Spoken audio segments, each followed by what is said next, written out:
I absolutely love the Philodendron Brasil. I think it is so stunning with its heart-shaped leaves and variegation. The beautiful foliage will have stripes of lime and yellow and even a red hue when unfurling. Let's give my philodendron a little spa day and ensure those leaves are really shining. Due to the placement and the number of leaves, I definitely don't clean this plant as often as I should. Keeping the foliage on your plant clean is important because it helps with photosynthesis and also pest prevention. As well as benefiting the plant, it also looks better as well. Instead of spending an hour wiping the front and back of each leaf individually, I've just put my whole plant in the tub. I have rinsed the plant under slightly warm water and then added the plug to my tub. With most of the dust and debris now gone, I'm going to add neem oil to the water for a little drench. I know a lot of people can't stand the scent of neem oil, but it is so beneficial for your houseplant. It's a good way to clean the leaves and help them to shine. Neem oil is also good for pest prevention. That being said, I am a weirdo who doesn't think it smells bad. Don't be alarmed, these aren't bugs, it is the soil, as I have my plant in a nursery pot which is also getting a good soak. I left the plant to soak for about an hour. Once I let out the water, I let my philodendron drip dry for a bit before reattaching her to my wall. To do this, I use small nails and also orchid clips. You can buy little stick-on clips as well. I do find those cause more damage with potentially ripping off paint.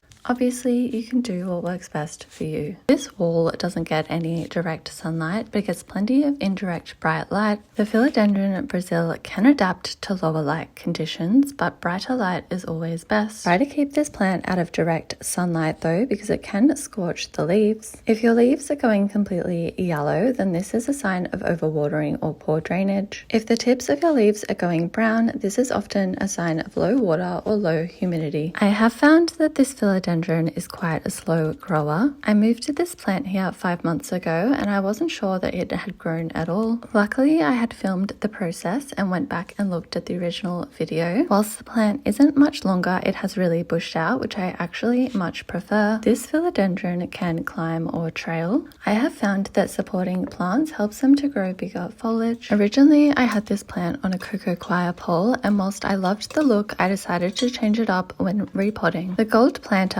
didn't have any drainage, which is a big no-no. I also discovered that this plant had a death plug, which is so frustrating but very common. The root system was so small I didn't need to go up a pot size. Death plugs are used by many growers to cultivate the plant. The netting is supposed to disintegrate as the root system grows, but I have found this doesn't always happen. As a result, you can have stunted growth. So if your plant isn't growing at all, check the soil for a death plug. As for general care for this plant, I tend to water weekly and live in a fairly dry environment. You can fertilize monthly in summer and less in winter. Use a soil that is well draining. I find an aeroid mix works perfectly for philodendrons. Happily, the Philodendron Brasil is very easy to propagate. Choose a healthy stem with at least 2 leaves and cut just underneath a node. Often aerial roots will already be growing, so this is a good spot to cut underneath. I prefer to water propagate my plants because I enjoy watching the roots grow. Once the roots reach 2 inches long, you can transfer it to soil or you can leave it in hydro a bit longer like I have. Taking cuttings or pruning your houseplants is a great way to get them to branch out, and let's be honest, who doesn't love a big bush? Let me know if there's anything else that you would like to know about the Philodendron Brasil,